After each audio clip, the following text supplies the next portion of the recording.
What's up, pretty gang? Welcome back to my channel. It's your favorite nail tech, Peaches, back with another video. And just look how crisp and clean these nails are. We are gonna get into it with application. Okay, look at that. No lumps, no bumps, period. We're gonna be super duper zoomed in close so you guys could really see the cuticle application. You guys seem to really like those type of videos and they seem to really help you guys. So of course I'm back with another. This is the final look of the nails. She had like an inspo pic, so we kind of went off of that, just just a little bit or whatever. So let's make sure you guys are connected. Let's follow me on Instagram, Sarah Noriega. Baby, you are the subscriber for tonight's video, and make sure you're subscribed. Turn on the notifications, because if your notifications is off, how the hell you gonna know when I'm on? Okay. Liquid, young nails, because why? I'm a young nails girl. Powder, not polish, in the color second nude. Because if it's not polished, it's not what, it's not nothing, never will be. All right. This nail is going to take a little bit. The way I placed the bead and how I was carrying it down and, yada, yada, yada. I had a little bit of trouble with it for whatever reason. You guys should be starting off with a fresh paper towel. Y'all know me. I use my paper towels for way too long, which is what gives me trouble sometimes during my application. But, I always know how to finesse it out. So really quickly, a lot of people ask me questions that I either answer in this video, in any video, or they are in my description box details. So if you're looking at anything about my brush size, where I get my tips, what type of liquid I use, the names and colors of the polishes, that's going to be in the description box. I'm also including all of my discount codes for you guys in the description box. Right now, the only one I have for you guys is for Nail Reserve.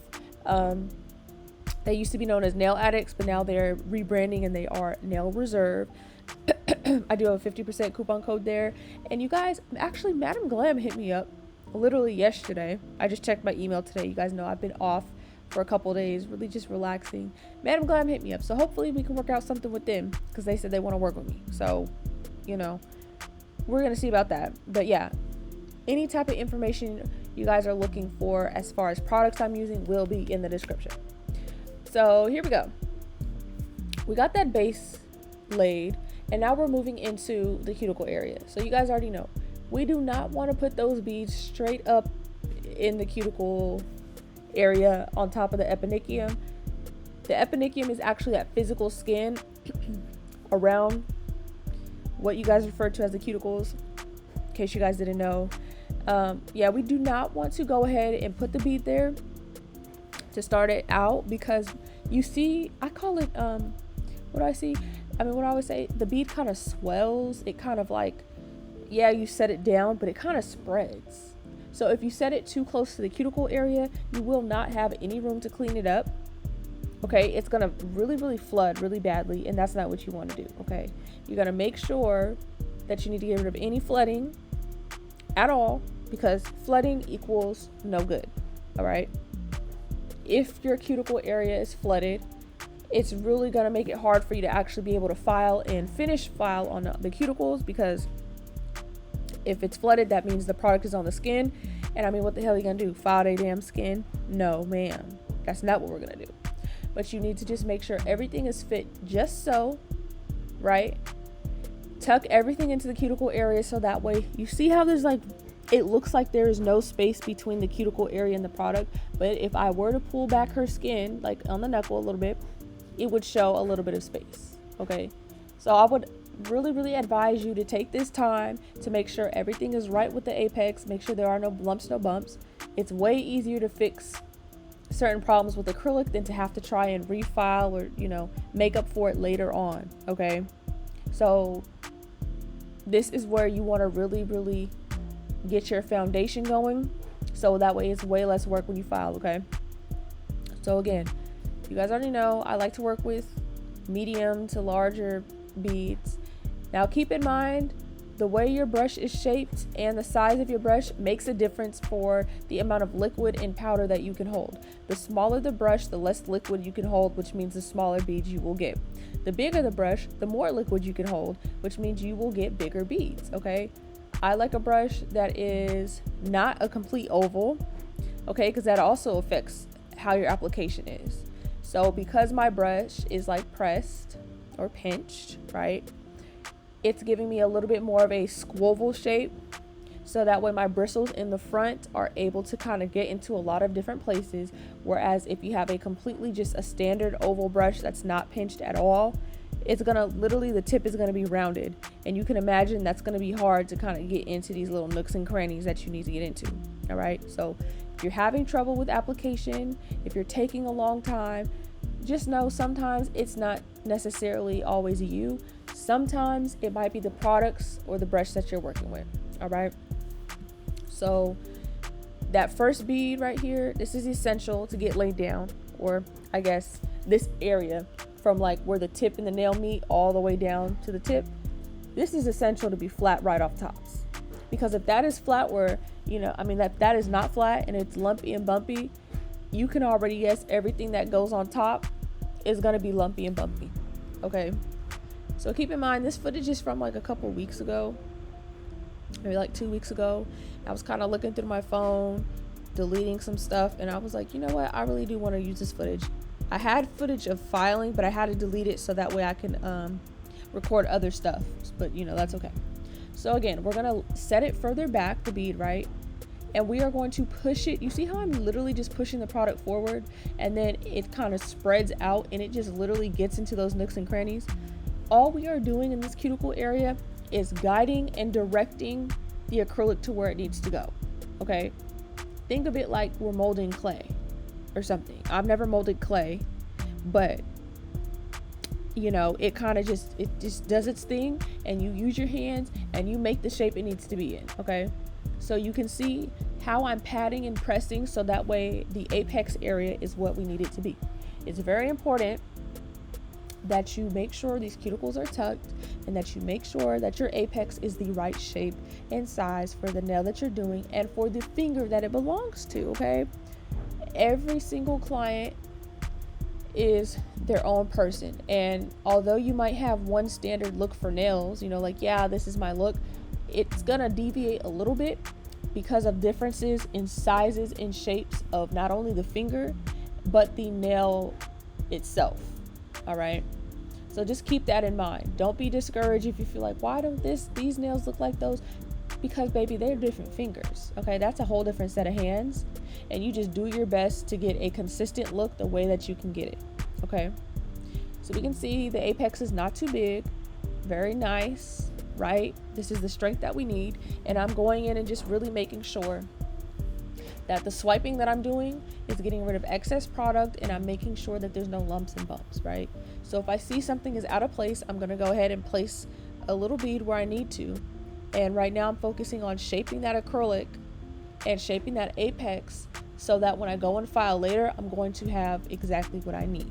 Okay, so again, we're gonna look closely at that ring finger, and just take a second to like really look and see. Look how close the acrylic is to the eponychium. All right, or you know, it's in the cuticle area, but it's pushed up against that eponychium, which is that skin that you guys see. But you can see it really looks like it's as close as possible.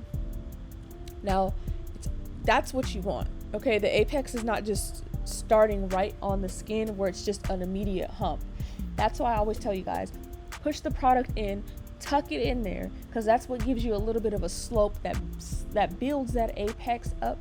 It doesn't start it off right off the bat, but it kind of helps the slow slope. Oh man, that was like almost a tongue twister.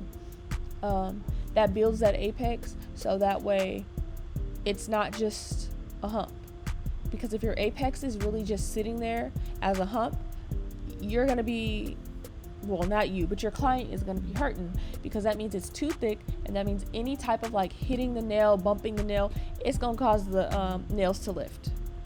Okay, so even if everything you did was perfect, like, hey, I prepped really nicely, I got the acrylic as close as possible to the cuticles, I finished filed nicely, it's not gonna mean a thing if the acrylic is laid too thick in the apex area. Okay, so keep that in mind. So here we go, let's see what we're doing.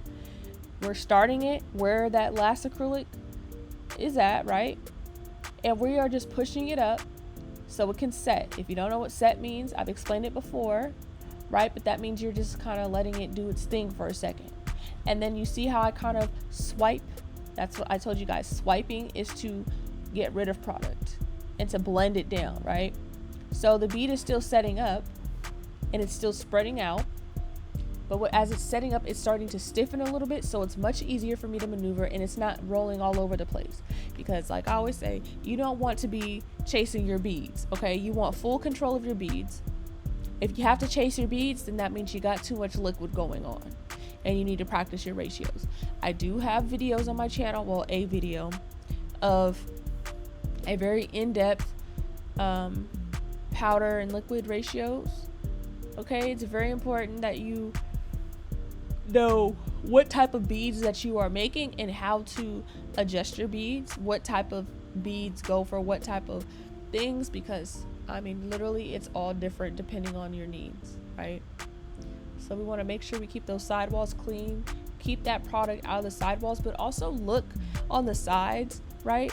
Look how the acrylic is from sidewall to sidewall. You don't see areas of the natural nail peeking through. I know sometimes it can happen. Sometimes I do see other people's work where it's consistently like you're missing color on the sides, and you don't want that. It's just not going to give a consistent look that you are going to want to be putting out all the time, you know. But that is something that you have to learn, and that comes with also not over filing, right? If you file too much, when you finish file, you're going to file all the color away. So this is why we need to make sure the acrylic is laid properly and tucked neatly, because you guys, there is a such thing as over filing. And I know some people get nervous, like how, I've been asked before, how do you know when your filing is done? And honestly, the best answer I have is when you just see the look that you like. It's very hard to kind of explain past that. Okay, because once you get a sense of like how your work holds up and what your quality is like and your retention, it's kind of like, if you like, once you just know, that's it. Let us say, if you know, you know. That's literally what it is. You guys, I'm so sorry. It's like almost midnight. It's like 11:30 at night, and I'm really tired. But you will be able to feel it. You'll just be able to know, like, hey, I don't need to file anymore. But you know, I say all that to say that even your filing depends on what type of application that you're doing. So do you see how when I lay a bead, I leave it as one thick unit, right? And I just kind of tap it in, pat it all the way down. I don't like to waste too much product, so sometimes I do go ahead and lay that extra right on top if I know that I kind of need it still. But you see how it's all one thick bead, that it doesn't go down too quickly, but it's not too slow. It keeps its thickness. If you are noticing that when you're doing your beads, right, and the nails don't stay too thick, or they thin out, or the color is inconsistent, it might be because you need to kind of thicken up your beads. Use a bit larger beads, so that way you have a little bit more strength and you can do your nails in way less beads. That will save you a lot of time as well, for those of you who are wanting to improve your application time or your set times. So I don't really know what I was doing. I think I smushed a finger or something, or I probably I probably seen something from one angle that I just knew, like, if I don't fix this now, it's not something that's going to be able to be filed away. And sometimes that's okay. Like, sometimes you realize, oh, this nail is too thin, but do not ignore it. Go ahead and fix it, because that's what application is for. Okay, that's what it's for. Oh man, you guys, I'm so glad to be back editing and stuff. I got some new content I'll be editing tomorrow. I know I've been off of here for like, definitely like this past week has been on and off, but I'm glad to be back. But I did need that time with my family over these past couple of days, and I just appreciate you guys for still watching. Like, we're still getting subscribers, even though I'm not posting every day, and I'm just so thankful. I really appreciate you guys, because you know, sometimes I get nervous, like, man, if I'm gone for a little bit, like, are they gonna Are they gonna stop watching me? Nope. Y'all still watch. Like, appreciate y'all. So you guys can see how smoothly that bead just kind of went in. Like, it gets to a point where you kind of just get your own rhythm and you have your own way of doing things. But I am doing these videos just to show you guys that practice, okay? Like I said, my work didn't always look like this. My times weren't always like this. And there was a time where I just was feeling like, man, I know that I need to improve. I know what my work should look like, but how do I get it there, you know? And you just have to put it in your mind that you're gonna work hard and you're gonna use every client as practice. Like, when you think of it like that, it does make it easier, okay? So there are times when you are not gonna have like a strong enough apex right away, and that's fine. You just need to like lay another bead and just make sure that you're using your brush to shape and mold that bead to not only fit what you have on there, but to also make sure that what you're adding is not going to just bulk it up right away.